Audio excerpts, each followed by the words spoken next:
Sir मी आता येऊ शकतो का? हा प्लीज या ना. Good evening sir. Good evening madam. Good evening sir. Please बसा. Thank you sir.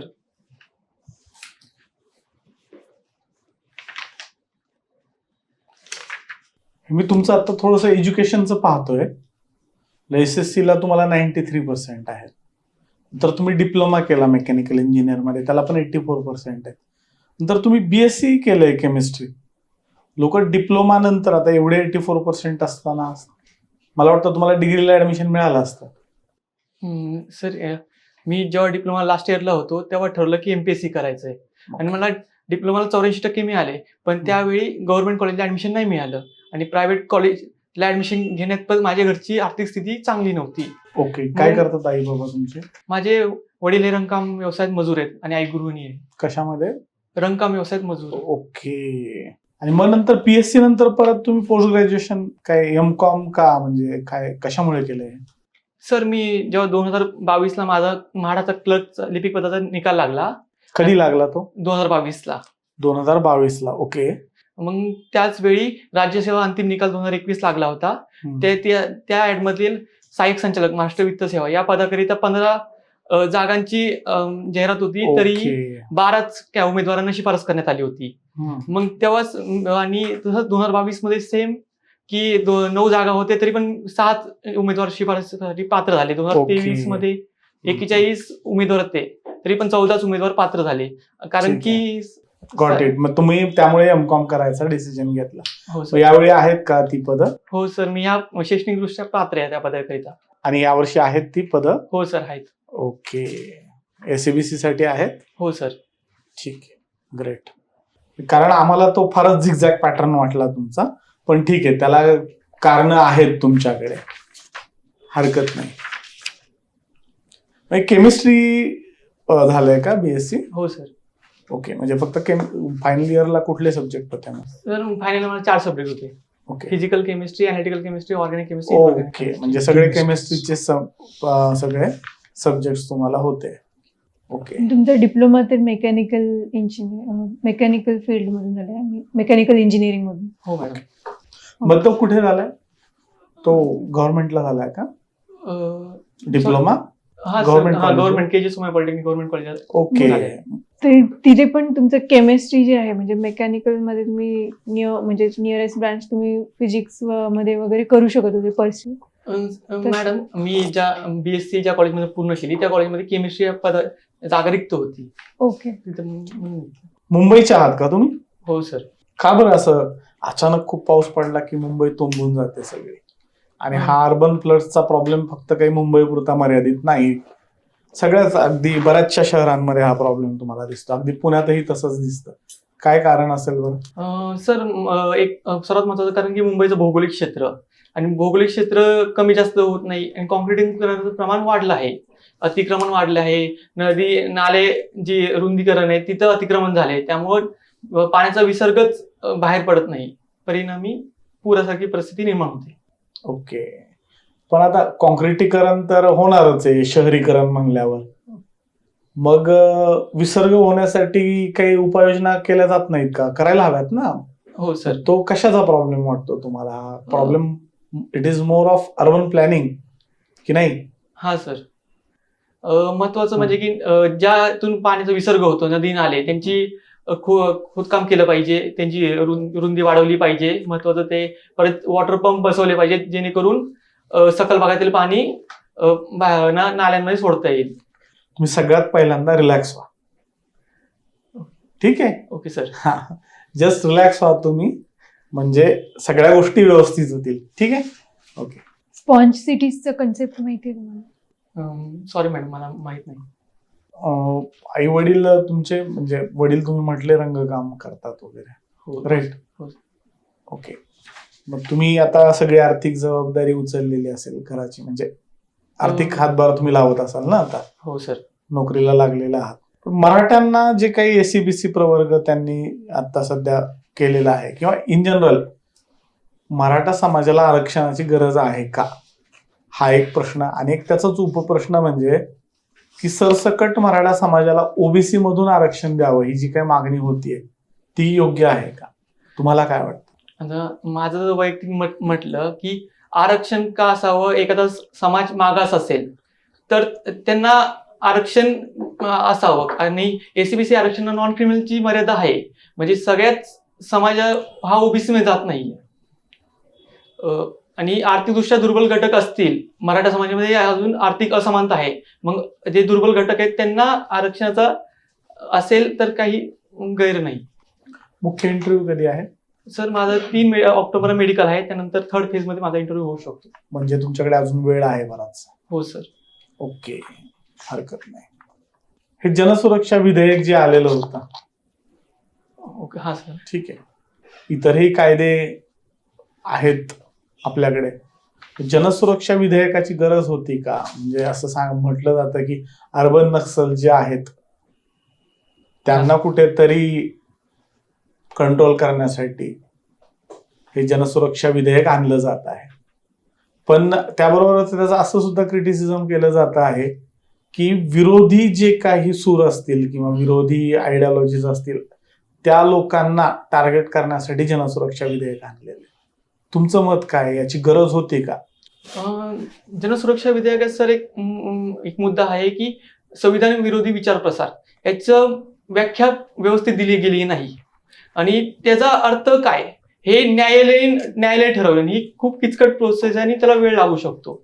सो महत्वाचा मुद्दा तोच आहे की ह्या जर म्हणजे ती डेफिनेशन जरा थोडीशी क्लिअर असायला हवी. हा, आणि मग हा ज्या कारणासाठी जनसुरक्षा विधेयक आणलंय असं सांगितलं जातंय, ओके, ते टॅकल समजा करायचं म्हटलं तर आधी पण कायदे नव्हते का? होतेच की कायदे. सर त्या संदर्भात कायदे होते. वेगळ्या कायद्याची गरज होती असं तुम्हाला वाटतं, स्वतंत्र कायद्याची? जर कायदा स्वतंत्र आणायचा असेल तर त्याचं जे संविधान विरोधी जे प्रचार, म्हणजे त्याचं मुख्य विश्लेषण करून सांगितलं तर अधिक सोयीस्कर होईल. स्पष्टता असायला हवी असं म्हणजे तुमचं म्हणणं आहे. ओके, ठीक आहे. आता तुमचं सगळं स्कूलिंग वगैरे सगळं मुंबईतच झालंय? हो सर. मग बीडीओ आहे का तुमच्या प्रेफरन्स मध्ये? हो सर, 5 नंबरचा प्रेफरन्स माझा ओके. बीडीओ आहे. तुम्हाला जमेल का, म्हणजे ग्रामीण भागामध्ये काम करायला जमेल का? तुम्हाला ती अंडरस्टँडिंग आहे का ग्रामीण जीवनाची? सर माझं मूळ गाव सोलापूर जिल्ह्यातील माळशा तालुक्यातील मांडकी गाव आहे, आणि मी सध्या आता कालवण निरीक्षक पदी हे सोलापूर जिल्ह्यातील माळशा येथे कार्य करतो, आणि मी आता माझा जनसंपर्क कंटिन्युअली आहे. आता हे आरक्षणाचे जे मुद्दे पुढे येत आहेत, आणि काय फक्त महाराष्ट्रातच नाही, इतर राज्यांमध्येही बऱ्याचशा कम्युनिटीज आरक्षणाची मागणी करतात, तर तुम्हाला असं वाटत नाही का की आरक्षणाच्या मागणीच्या मुळाशी खरं तर अग्ररियन क्रायसिस आहे, जे शेतीशी संबंधित जो क्रायसिस आहे तो क्रायसिस त्याच्या मुळाशी आहे खरं तर, म्हणजे खरं त्याचं रूट कॉज हे आरक्षणाच्या मागण्या पुढे येण्याचं हे अग्ररियन क्रायसिस आहे? सर माझं मत आहे की कृषी कमी उत्पादकता, उत्पन्नाची विषमता, ह्या सर्व बाबींमुळे आरक्षण हा येत आहे. बेरोजगारी. हरकत नाही. तुम्ही मला हे सांगू शकतात का की भारत सरकारचे सामाजिक सुरक्षा उपक्रम जे ऑर्गनाइज आणि अनऑर्गनाइज सेक्टर आहे, तर त्याच्यामध्ये कोणते कोणते सोशल सिक्युरिटी इनिशिएटिव्ह गव्हर्नमेंटने घेतलेले? मॅडम, जर ऑर्गनाइज सेक्टरमध्ये विचारलं तर प्रसूती लाभ योजना, एम्प्लॉयमेंट प्रोव्हिडंट फंड स्कीम, ह्या स्कीम ऑर्गनाइज सेक्टरसाठी. नॉन ऑर्गनाइज सेक्टरसाठी प्रधानमंत्री श्रमयोगी मानधन योजना, प्रधानमंत्री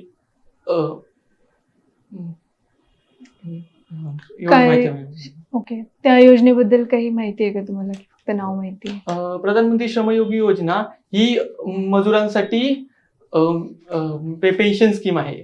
ठीक आहे. तुम्हाला मला तुमचं एक मत जाणून घ्यायचं आहे की युनिव्हर्सल बेसिक इन्कम हा जो कन्सेप्ट आहे, म्हणजे प्रत्येक नागरिकाला एक मिनिमम बेसिक इन्कम असायला पाहिजे, आणि त्या संदर्भात जे आहे म्हणजे वेस्टर्न कंट्रीज मध्ये म्हणा किंवा जगामध्ये अन्य देशांमध्ये पण हा कन्सेप्ट आहे की सरकार जे आहे एक बेसिक मिनिमम इन्कम त्यांच्या नागरिकांना देते जेव्हा ते अनएम्प्लॉईड असतात. तर भारतामध्ये असे कोणते भारत सरकारने काही इनिशिएटिव्ह घेतलेत का बेसिक मिनिमम इन्कम देण्यासाठी? मॅडम, भारत सरकारने प्रधानमंत्री किसान सन्मान योजना युनिव्हर्सल बेसिक इन्कम याच कन्सेप्टनुसार लागू केली आहे. त्यान्वये शेतकऱ्यांना वार्षिक 6,000 रुपये दिले जातात.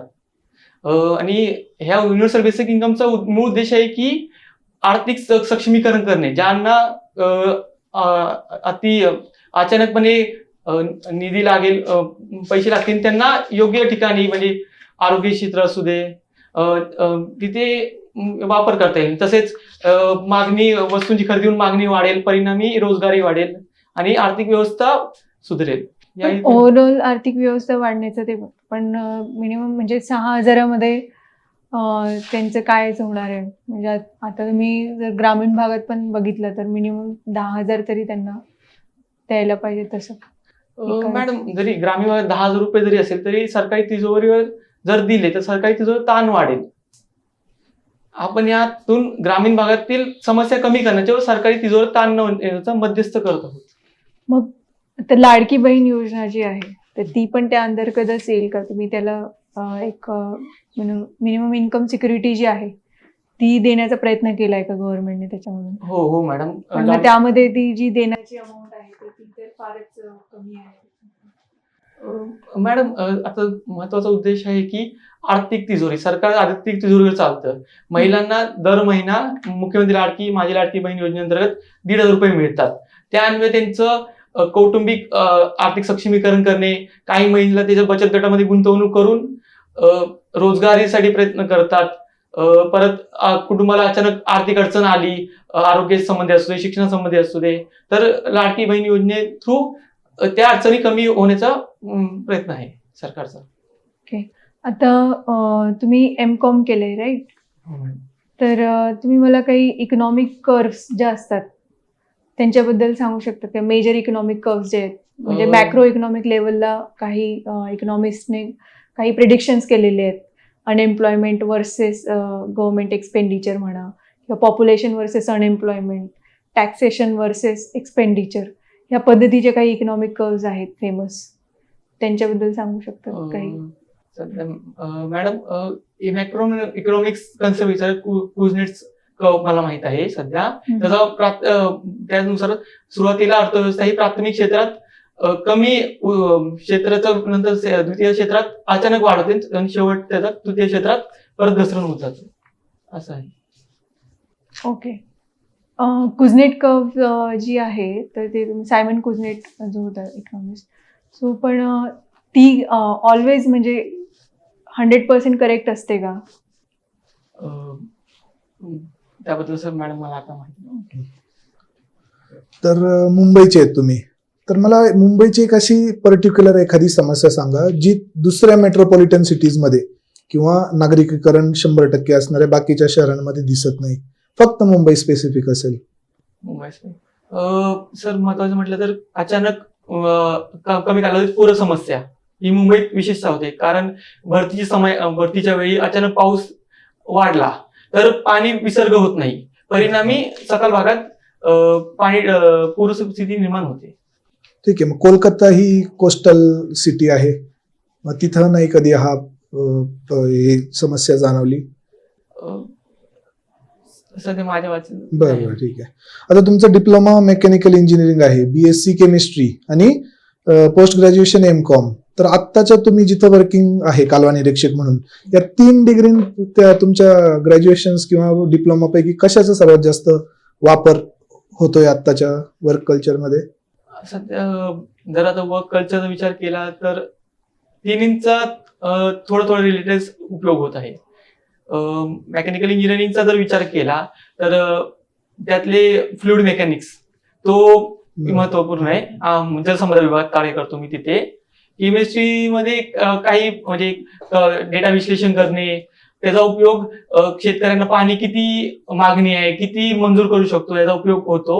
आणि कॉमर्सचा उपयोग सर आर्थिक व्यवस्थापन, पाणीपट्टी वसुली करणे, किती त्याचा रिलेटेड उपयोग. तर तुमच्या कालवा निरीक्षक या पदामध्ये काही एखादे इन्फ्लुएन्शियल शेतकरी आहेत, तो पॉलिटिकली पण स्ट्रॉंग आहे तिथला, आणि त्यांनी तो कालवा अडवून जर आपल्या शेतात पाणी घेऊन गेला तो, तर अशा वेळेस तुमचं काय रिॲक्शन किंवा काय कारवाई करता येते तुम्हाला?